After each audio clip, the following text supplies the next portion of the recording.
Odcinek programu w telegraficznym skrócie został zrealizowany dzięki wsparciu patronów. Wspieraj nas na patronite.pl/Maciej Orłoś. Partnerem technologicznym dzisiejszego odcinka jest marka Saramonic, producent wysokiej jakości sprzętu audio.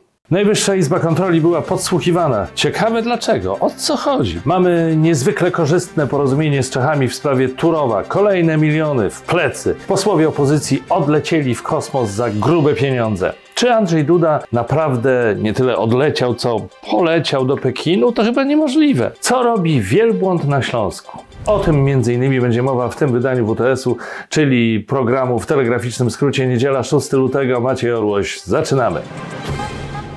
Pancerny Marian nie taki pancerny, jak się niektórym wydawało. Choć w sumie do końca nie wiadomo, jak to jest z tą jakością tego pancerza. Wiadomo jednak, a przynajmniej tak donosi RMFFM, że przez ten właśnie pancerz próbowano co najmniej kilka tysięcy razy się przebić. Czy się udało? Nie mamy informacji.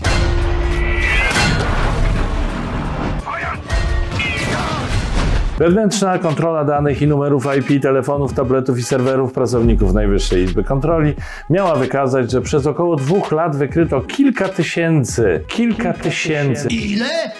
ataków na prawie 500 urządzeń pracowników Izby. Według nieoficjalnych informacji pierwsze wzmożenie ataków nastąpiło tuż po wyborach prezydenckich w 2020 roku, gdy NIK zapowiedziała kontrolę głosowania kopertowego, a drugie jesienią zeszłego roku, kiedy to Izba kończyła raport z kontroli Funduszu Sprawiedliwości.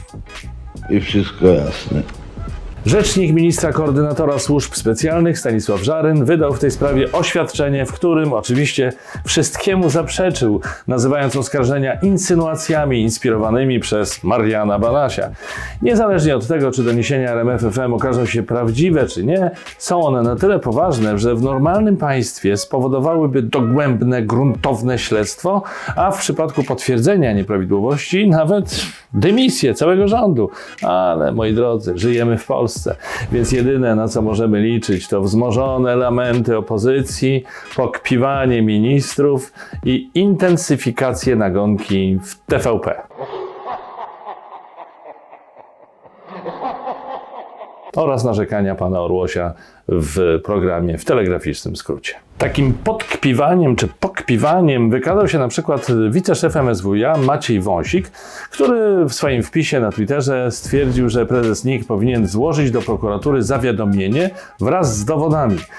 Należy tu docenić poczucie humoru ministra Wąsika. W końcu nie dość, że chciałby, aby NIK zgłosiła całą sprawę do tej samej instytucji, której szefem jest minister potencjalnie odpowiedzialny za rzekome ataki, to jeszcze chciałby, żeby Izba sama zebrała w tej sprawie dowody. No przecież prokuratorzy tacy ostatnimi czasy są przepracowani. Warto jednak w tym miejscu przypomnieć, że pancerny Marian może się w ten sposób odgrywać też za śledztwo prowadzone przez prokuraturę w jego sprawie. W ocenie śledczych szef NIK dopuścił się szeregu przestępstw, takich jak zatajenie majątku, składanie fałszywych oświadczeń majątkowych oraz posiadanie nieudokumentowanych źródeł dochodu. Tak czy inaczej, jeśli sprawa ataków na urządzenia NIK będzie w jakikolwiek sposób zbadana, to będzie to, powiedzmy sobie jasno, kolejny cud nad Wisłą. Orłoś, przyznaj, ty to się cieszysz, jak pan Banaś uderza w Zjednoczoną Prawicę. Z radości aż zacierasz rączki, prawda, Orłoś? Nie, no bez przesady. Ale w sumie co ja tu będę ukrywał? Tak, właśnie tak. Nic nie jest chyba jednak większym cudem niż spektakularne zakończenie trwającej miesiącami telenoweli pod tytułem Spór z Czechami o Turów.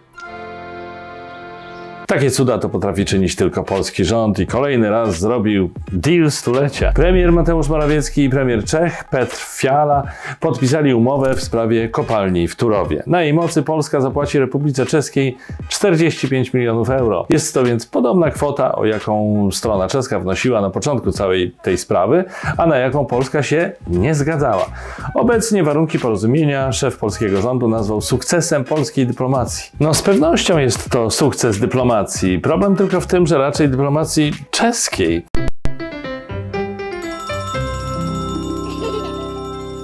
Po roku międzynarodowej awantury z sąsiadem i Unią Europejską wynegocjowaliśmy zapłatę właściwie tej samej kwoty, a w dodatku musimy zapłacić 68 milionów euro kar.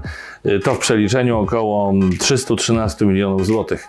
Boże, czy ty to widzisz? Mało tego, polski rząd zobowiązał się do dobudowania bariery podziemnej zapobiegającej odpływowi wód podziemnych, budowy wału zabezpieczającego okolicznych mieszkańców, stałego monitorowania hałasu, zanieczyszczenia powietrza oraz poziomu wód gruntowych, a także powołania funduszu mikroprojektów, z którego będą finansowane projekty lokalne i regionalne dotyczące ochrony środowiska. Więc podsumowując,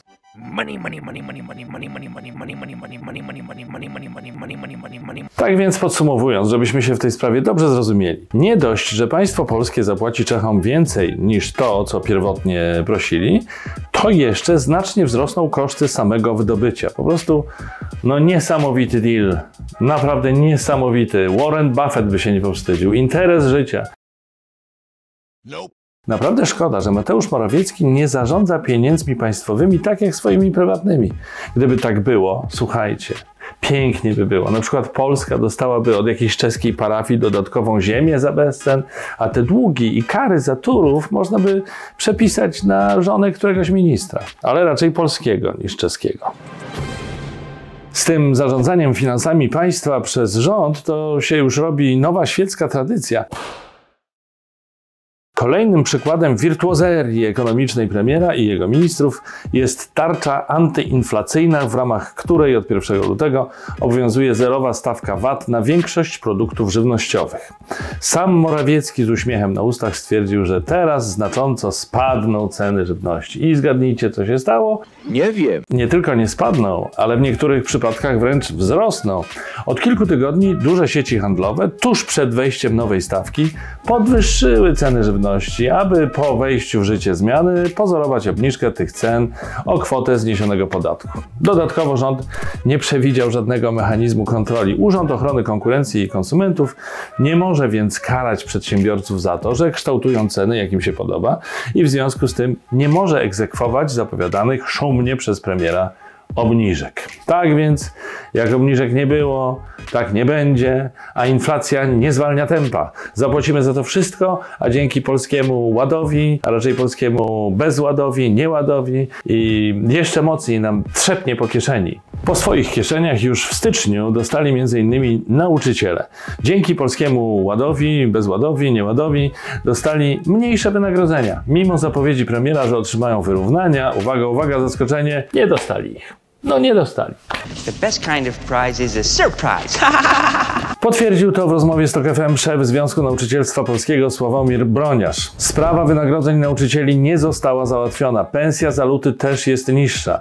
Nie było wyrównania. Nauczyciele nie dostali tych pieniędzy. Po prostu nowy Polski Ład spowodował radykalne zmniejszenie uposażeń każdego pracownika, nie tylko nauczycieli. Tak stwierdził prezes ZNP. Jak już wspominaliśmy w WTS-ie, rząd może nauczycielom nie wyrównał, klasie średniej zabrał, ale o siebie zadbał bardzo skutecznie. Krajowa Informacja Skarbowa wydała bowiem interpretację, na podstawie której posłowie i senatorowie dostaną zwrot części środków zabranych im w związku z wejściem w życie Polskiego Ładu. Parafrazując wypowiedź Jerzego Urbana z 1981 roku, można powiedzieć śmiało, że, moi drodzy, parlament się sam wyżywi.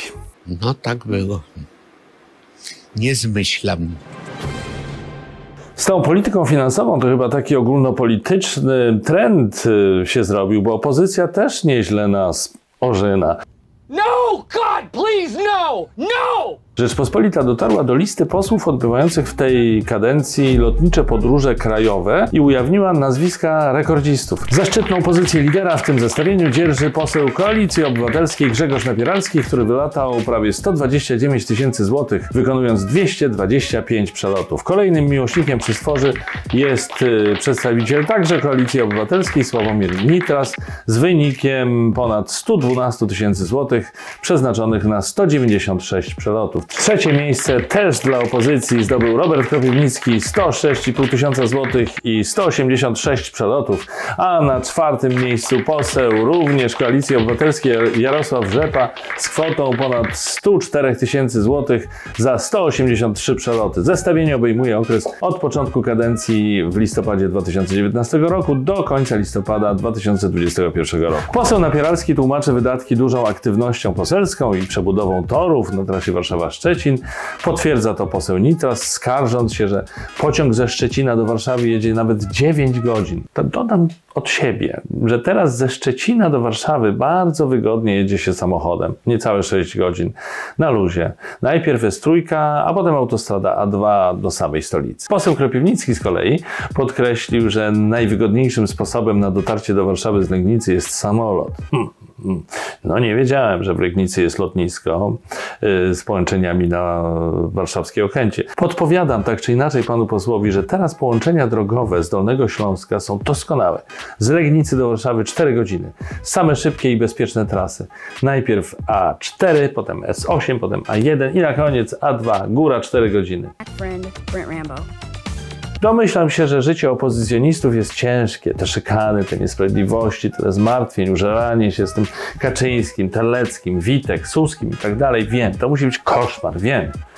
I należy się trochę wygody w podróży lotniczej. No to ja teraz tak od siebie powiem, że też dużo jeżdżę po Polsce w sprawach zawodowych, tyle że ja robię to na własny koszt i może właśnie dlatego wybieram podróż autem lub czasem pociągiem. Co prawda, ja wiem, nie walczę w tym czasie o Polskę i praworządność. Wszystko rozumiem, panowie, ale no niestety drogo nas podatników kosztuje ta wasza walka, a skuteczność, trzeba sobie jasno powiedzieć, niestety dość mizerna. Rozpoczęły się zimowe Igrzyska Olimpijskie w Pekinie. Wokół tej imprezy wiele się dzieje, ale niewiele z tego ma coś wspólnego ze sportem. No może trochę przesadzam. Tak czy inaczej pojawiają się kwestie polityczne. Niektóre państwa zdecydowały się na bojkot dyplomatyczny imprezy, wiele państw, w związku z łamaniem praw człowieka przez chińskie władze. W dodatku chińska propaganda nie przepuściła okazji podczas ceremonii otwarcia igrzysk i znicz olimpijski zapaliła biegaczka narciarska pochodzenia ujgurskiego, czyli mniejszości etnicznej, intensywnie dyskryminowanej, gnębionej przez chińskie władze.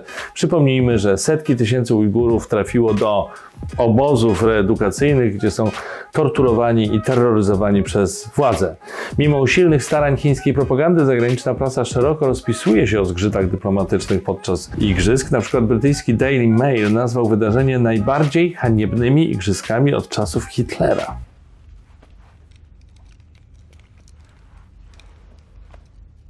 Na trybunach podczas ceremonii otwarcia igrzysk można było zobaczyć licznych, chciałem powiedzieć właściwie nielicznych przywódców państw. Między innymi pojawił się tam prezydent Rosji Władimir Putin. Swoją obecność wykorzystał do ostentacyjnych gestów w stronę Ukrainy. Podczas przedstawiania ukraińskiej reprezentacji rozłożył się ostentacyjnie na fotelu i zamknął wymownie oczy. Nie wiem, czy faktycznie był to polityczny gest w stronę Ukrainy, czy też Putin po prostu przysnął. Właściwie nie wiadomo co gorsze, bo aż strach się bać, o czym on może teraz śnić. Co prawda jest też możliwość, że Władimir Władimirowicz może mieć nieprzyjemne sny. Radio Echo Moskwy opublikowało bowiem list 100 intelektualistów i najbardziej znanych postaci w proteście przeciwko planom inwazji na Ukrainę. To niezwykle rzadkie zjawisko, że ktokolwiek wewnątrz Rosji krytykuje publicznie działania rosyjskich władz. Tym bardziej należy to bardzo docenić i wspierać. Co prawda sygnatariusze listu nie odważyli się zaatakować w nim bezpośrednio Putina o eskalację sytuacji, obwiniając kremlowskich doradców, ale i tak jest to niezwykle wymowny symbol sprzeciwu i równie niezwykły akt odwagi. Licznych, właśnie o to chodzi, nielicznych głów państw na ceremonii otwarcia igrzysk w Pekinie pojawił się także nasz prezydent Andrzej Duda.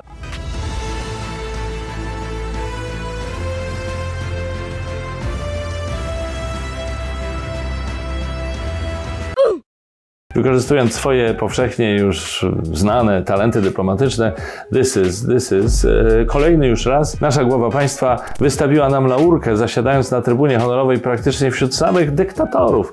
Pierwszy narciarz RP oglądał widowisko ramię w ramię m.in. z Władimirem Putinem, dyktatorem Egiptu, Abdel al-Sisim, czy dyktatorem Turkmenistanu. Towarzystwo więc miał przednie, naprawdę bardzo godne, wspaniałe towarzystwo. Gość Radia Tok FM Adam Kozieł, członek Helsińskiej Fundacji Praw Człowieka, specjalista w dziedzinie praw człowieka w Tybecie, stwierdził tak. Patrząc na to, co dzieje się w Polsce za czasów kadencji prezydenta, poczynając od demontażu władzy sądowniczej, ataków na niezależne media, a kończąc na skandalu z inwigilowaniem opozycji przy pomocy programu Pegasus, wiele osób sądzi, że miejsce Dudy jest dziś właśnie w Pekinie, na trybunie honorowej, obok dyktatorów wszelkiej maści z całego świata.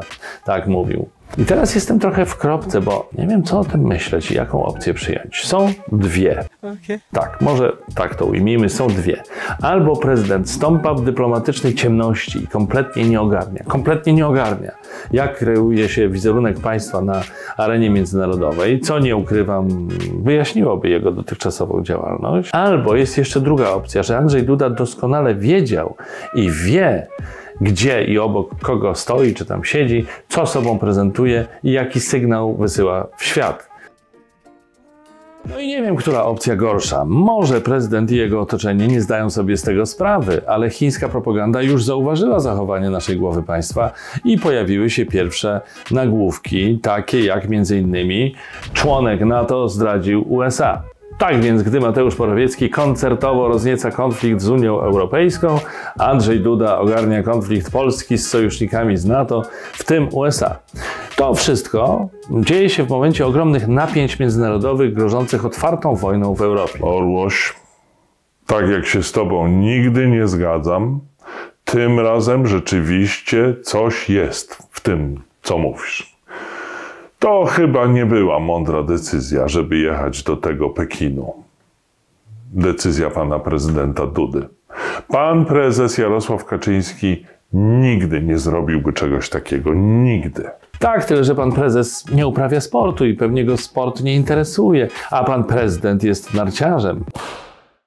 Orłoś, to jest bardzo niesprawiedliwe. Ja jestem pewien, że pan prezes Jarosław Kaczyński, kiedy był chłopcem w dzieciństwie, grał w piłkę, jeździł na rowerku. Nie jest wykluczone, że on po prostu tak kocha narty, tak kocha zimę, tak kocha śnieg, rywalizację, że tak zwyczajnie po ludzku się zapomniał i po prostu ze zwykłej sportowej pasji poleciał do tego Pekinu. Klapki na oczy, rozum odebrało, no ludzie, no zdarza się. Jak ja się cieszę, że my mamy ten kącik kulturalny. Mam nadzieję, że Antoś powie coś o nowym filmie Patryka Wegi zatytułowanym Miłość, seks i pandemia. To podobno uczta dla kinomanów. Witam. Owszem, coś tam będzie o nowym filmie Papryka, natomiast dziś w kąciku kulturalnym zaczniemy od literatury i odezwy do Państwa. Jeżeli, szanowni Państwo, coś piszą i wydają i to promują, no to zapraszam do podsyłania mi tego na Instagramie albo do redaktora Orłosia, to mi na pewno prześlę. No bo co ja mam tu promować, jakąś twórczość, jak mogę promować Waszą, drodzy widzowie. No tylko proszę pisać lepiej niż pan Wega reżyseruje, no bo to jednak dramat jest. Szczerze mówiąc, to widziałem już w swoim życiu 5 filmów tego człowieka, chyba 5. I wszystkie były fatalne, nawet gorzej niż fatalne. Widziałem 2 wywiady i również były fatalne. Czytałem też jeden wywiad i było to żałosne. Do kin właśnie wszedł jego najnowszy film, na który się nie wybieram i również Państwu odradzam, bo uważam, że ten człowiek po prostu już nie zasługuje nawet na sekundę mojej czy Waszej uwagi, więc przechodzimy do dobrego filmu, który mogę polecić, a konkretnie serialu. W zeszłym tygodniu mówiłem o Malowaniu z Johnem, a tym razem polecam Państwu Dobre rady Johna Wilsona, które oglądam z przyjemnością już od dosyć dawna. Jest to zabawny, inteligentny serial dokumentalny ukazujący życie współczesnych nowojorczyków. Więc polecam Dobre rady Johna Wilsona, a teraz przed Państwem zespół Calamace w utworze Night Drive.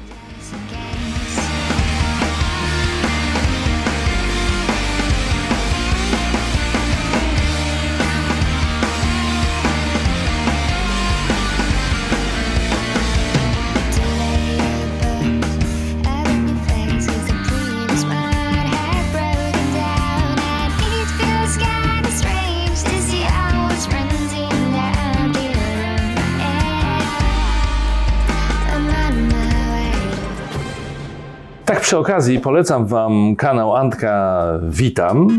Bardzo dynamiczny kanał i pełen dobrego poczucia humoru. Oglądajcie, cholera jasna. Mam nadzieję, że kiedyś będę mógł u niego zapowiedzieć część muzyczną, tak jak się kiedyś umawialiśmy, Antosiu. Wrócimy kiedyś do tego. Na koniec mam dla Was, zupełnie jak kiedyś w Teleekspresie, śmiesznostkę, ciekawostkę. Zobaczcie. Wystarczy pojechać na Śląsk i od razu lepiej. Hala alkoholi wielbłąd. Człowiek, nie wielbłąd, napić się musi. Wiem, też to widzicie nad halą alkoholi wielbłąd. Night Club Go Go Sphinx.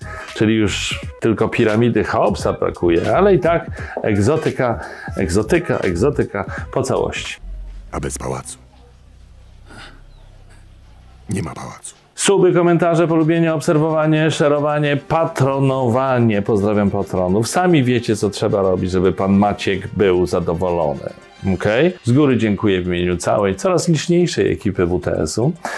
To tym razem wszystko. Widzimy się już w czwartek. Trzymajcie się. Cześć!